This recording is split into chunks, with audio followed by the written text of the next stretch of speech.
Okay, mambo vipi? Karibu sana kwenye YouTube channel yako pendwa ya Nyalosi Tutorials. Leo tuangalie unawezaje kung'arisha video yako ikaonekana ina rangi nzuri. So kwanza tukianza kwa kuangalia hii video, unaweza kuiona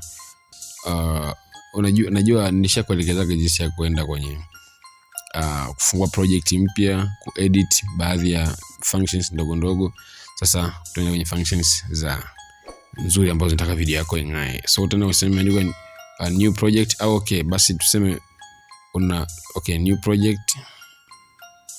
Utachagua video ambazo unataka uziedit, labda tuseme nataka ni edit video hizi hapa, nitachagua moja wapo labda hii, tena next.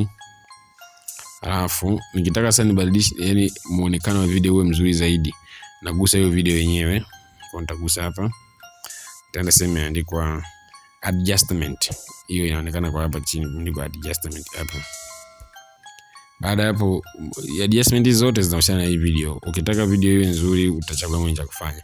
Kitu ambacho mimi naanza nacho ni kitu kinaitwa color. Kwa nenda hapa adjustment, kwa hapa nipote.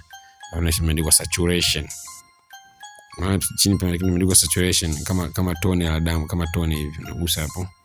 Then unaweza kaongeza, angalia nikiongeza saturation, angalia kwenye hii video kinachotokea huku, utaona inaongezeka rangi. Unaona nikiongeza saturation, unaona? Na nikipunguza, unaona? Kwa hiyo ukiamua ukasema ngoja nataka video ing'ae zaidi, unaongeza saturation. Mara nyingi ukiongeza sana rangi inakuwa nzuri mpaka inakuwa so nzuri sana tena. Kwa hiyo unaweza kupunguza mpaka maeneo fulani labda ya hapa. Then unaenda kwenye hue. Hue inabadilishaga tu rangi hapo. Kwa mfano ukienda hapo utaona rangi za video zinabadilika. Kwa hiyo tutaamua nataka iweje. Mara nyingi hue usizidishe sana sababu inabadilishaga video nzima. Kwa hiyo ongeza kidogo, punguza kidogo, yani make sure uongeze kidogo au upunguze kidogo ili video isiwe mbaya. Kwa mfano tumeweka hue 108. Sasa ukiangalia hii video inang'aa, inakuwa nzuri zaidi kuliko zile za mara ya kwanza. Kuna vitu vingi vya kuseti, unaweza ukabadilisha hii ikapauka zaidi au ukapunguza mwanga. Kwa hiyo ni wewe tu unataka ufanyeje na hii video yako. Kuna hapo chini ma temperature unaweza kubadilisha hiyo hivi. Kwa hiyo ni wewe tunakubadilisha. Then kuna tilt. Yani hapa sasa ni jinsi wewe unavyotaka na creativity yako. So leo tumejifunza hiyo kitu rahisi namna hiyo. Kwenye video inayokuja nitakuelekeza sasa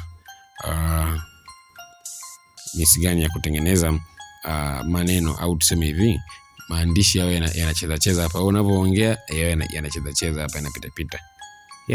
Hiyo ni video. Usisahau kusubscribe ili nikiweka hii video usikose. Bye.